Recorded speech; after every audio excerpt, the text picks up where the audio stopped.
السلام عليكم، ازيكم يا بنات؟ عاملين ايه؟ يا رب تكونوا فتن بصحة واحسن حال. قبل ما ابدا معاكم الفيديو ما تنسوش الصلاة على الرسول، اللهم صل وسلم وبارك على سيدنا محمد عليه افضل الصلاة والسلام.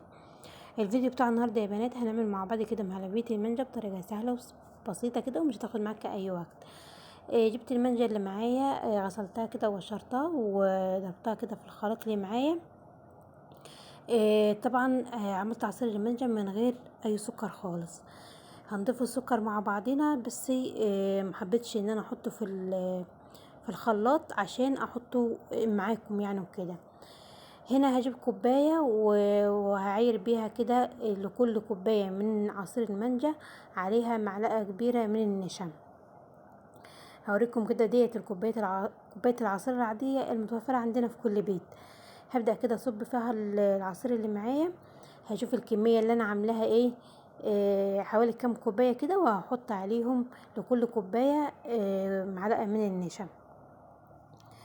الكمية اللي معايا جت 6 كوبايات، فانا هحط ال6 كوبايات عصير، هحط لهم 6 معالق من النشا.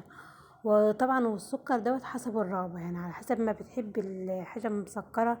المهلبية بتاعتك تكون محلية، بتكون السكر بتاعها يكون مظبوط. ده حاجة ترجع لك يعني. بس كده، هي طريقتها سهلة وبسيطة، وكمان بتكون طعمها احلى من اللي هي بنشتريها جاهزة، يعني اللي هي البودرة الجاهزة دي بتكون احلى، لان المانجا بتاعتك طبيعية وما فيهاش اي اضافات تانية، فبتكون طعمها حلو.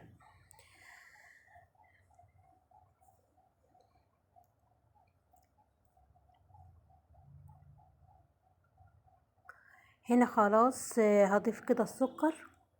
احنا بنحبها يعني كده محلية، بيكون السكر بتاعها كده حلو، يعني تكون طعم المهلبية اللي معاكي تكون مسكرة كده وحلوة.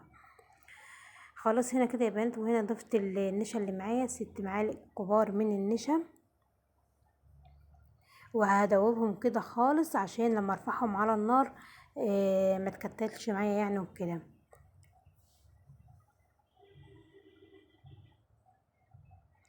دوبت النشا زي ما انتم ما شايفين كده، خليت النشا غابت خالص في العصير اللي معايا، وبعدين نزلت كده بكمية السكر اللي معايا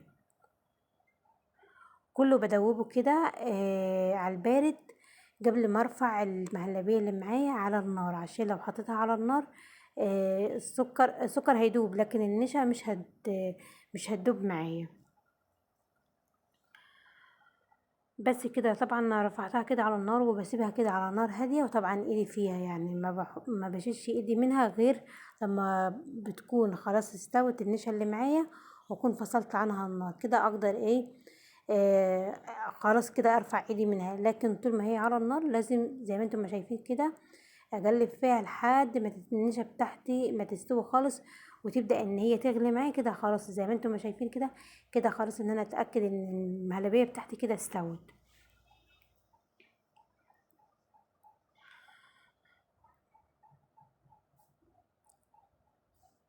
لو ما غلتش معاكي بالشكل ده آه المهلبية نفسها هيكون طعمها مش حلو خالص، لان النشا اللي فيها هتكون ما استوتش، فهيكون طعمها مش حلو خالص. كده يا بنات رفعتها كده من على النار، وزي ما انتم ما شايفين ده القوام بتاعها. وهبدأ كده ان انا اصبها في الاطباق اللي معايا، وهسيبها تهدى خالص، وبعدين ادخلها التلاجة عشان تجمد وفي نفس الوقت تسقع معايا. بس طبعا مش هينفع ان انا ادخلها التلاجة كده على طول، عشان خاطر ممكن تبوظ وكده، لانها تكون لسه سخنة وهتدخل كده التلاجة، فمش هتبقى حلوة، هتبوظ معاك بسرعة يعني. بس كده ادي كمية المهلبية اللي انا عملتها، اللي هم 6 كوبايات من العصير، وعليهم 6 كوبايات وعليهم 6 معالق من النشا، وسكر طبعا على حسب الرغبة. ده شكلها ما شاء الله شكلها حلو، وكمان طعمها احلى. طبعا لو وصلتي معايا لحد هنا يا ريت ما تنسينيش من اللايك وكومنت حلو منك، وكمان اشتراك في القناة. مع السلامة.